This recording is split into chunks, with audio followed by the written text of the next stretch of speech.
Allahumma salli ala Sayyidina Muhammad wa ala ali Sayyidina Muhammad. Kita dalam segala urusan dunia mengambil keputusan kita harus bermusyawarah. Tapi kalau dalam hal ibadah tidak semestinya bermusyawarah. Artinya kalau kita mau laksanakan kewajiban kita, masa kita bermusyawarah dulu? Allah subhanahu wa ta'ala memanggilkan kita untuk menunaikan salat kita 5 waktu, tidak perlu dimusyawarahkan. Kalau kita sudah mendengar hayya ala salah, hayya ala falah, segera tunaikan kewajiban kita.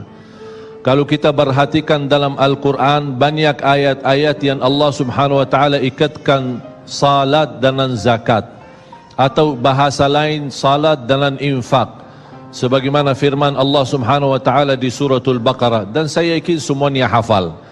A'udzu billahi minasyaitonir rajim. Bismillahirrahmanirrahim. Alif lam mim. Dzalikal kitabu la raiba fihi hudan lil muttaqin. Alkitab ini petunjuk bagi siapa? Bagi muttaqin. Dan Allah menjelaskan sifat-sifat mereka. Kalau kita ingin meniru mereka, ingin bergabung bersama mereka, ingin menjadi seperti mereka, ikutilah penjelasan Al-Quran. Siapa si al-muttaqin ini? Allah subhanahu wa ta'ala sebutkan, alladzina yu'minuna bil ghaibi wa yuqimuna as-salata wa mimma razaqnahum yunfiqun. Mereka adalah yang beriman tentang ghaib. Apa yang ghaib? Allah, malaikat, jannah, surga, neraka, segala sesuatu yang ghaib mereka percaya, walaupun mereka tidak melihat dengan mata sendiri.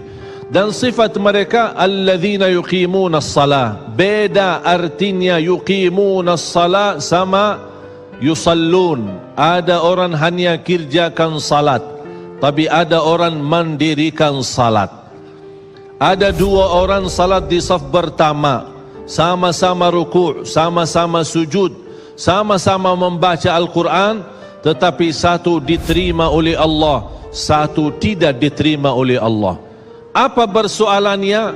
Karena satu menghadap Allah dengan hatinya, dan satu hanya menghadap Allah dengan fisik badannya. Makanya kita melihat orang yang salat dengan hatinya, nikmat salatnya, bisa tenang bacaannya, tenang rukuknya, tenang sujudnya. Beda sama orang yang buru-buru melaksanakan salat. Saya pernah masuk satu masjid, habis saya tahiyatul masjid duduk. Saya melihat seorang baru masuk dan juga tahiyatul masjid. Saya melihat gerakan salatnya, subhanallah, bukan subhanallah, na'udzubillah, luar biasa cepat. Saya hanya menangkapi bacaan gerakan salatnya. Saya baca Al-Fatihah, saya baru selesai waladdallin amin, dengan saya mencuba bagaimana bandingkan bacaan Al-Fatihah dengan salat beliau, dia sudah sampai ke tahiyat, padahal baru saya selesai surat Al-Fatihah. Salat apa ini yang kita kerjakan? Banyak orang-orang berlomba-lomba seolah-olah ada juara. Siapa yang paling cepat selesai salat dapat juara 1. Inilah yang terjadi dalam keadaan kita. Makanya kita merasa tidak nikmat salat kita. Yang kita hanya kejar seminar khusyuk dalam salat, latihan khusyuk dalam salat. Sebenarnya Bapak Ibu biar faham, tidak ada perintah dalam Al-Quran memerintahkan salat yang khusyuk. Tidak ada perintah dari Rasul salat yang khusyuk. Salat khusyuk itu apa? Salat yang khusyuk hasil dari salat yang tenang. Allah perintahkan ketenangan dalam salat. Ar-Rasul SAW memerintahkan ketenangan dalam salat. Kalau sifat khusyuk adalah sifat orang mukmin yang melaksanakan salat tumaknina. Qad aflahal mu'minun alladzina hum fi salatihim khashi'un. Ketika ada seorang datang ke masjid di zaman Rasulullah sallallahu alaihi wasallam, masuk masjid tahiyatul masjid, selesai salat dia datang kepada Rasul mau salaman, Rasul tidak menjawab.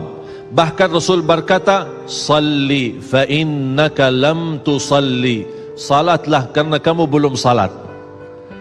Dia pergi ke depan, salat lagi, selesai balik lagi bertemu Rasul. Mau salaman, Rasulullah SAW tidak menjawab. Salli fa innaka lam tusalli. Salat dulu karena kamu belum salat. Sampai 3 kali dikasih tahu oleh Rasulullah SAW. Akhirnya orang berkata, mohon maaf ya Rasulullah, saya tidak tahu selain ini salatku. Gimana? Kata Rasulullah SAW, fa idza qumta faqum mutma'inna. Kalau berdiri, berdiri tenang, tumaknina. Tumaknina salah satu rukun di dalam salat. Tidak sah salat seorang tanpa Al-Fatihah, betul? Sama tidak sah salat seorang tanpa tumaknina. Baca tenang, rukuk yang tenang, sujud yang tenang, wallahi akan terasa nikmat. Dari hasil ketenangan dan upaya dan ikhtiar kita akan muncullah rasa khusyuk. Karena khusyuk bukan sesuatu yang datang dari luar, tapi khusyuk sudah ada di dalam hati. Tinggal bagaimana cara dikelola, bagaimana bisa dikembangkan cara salat yang tenang.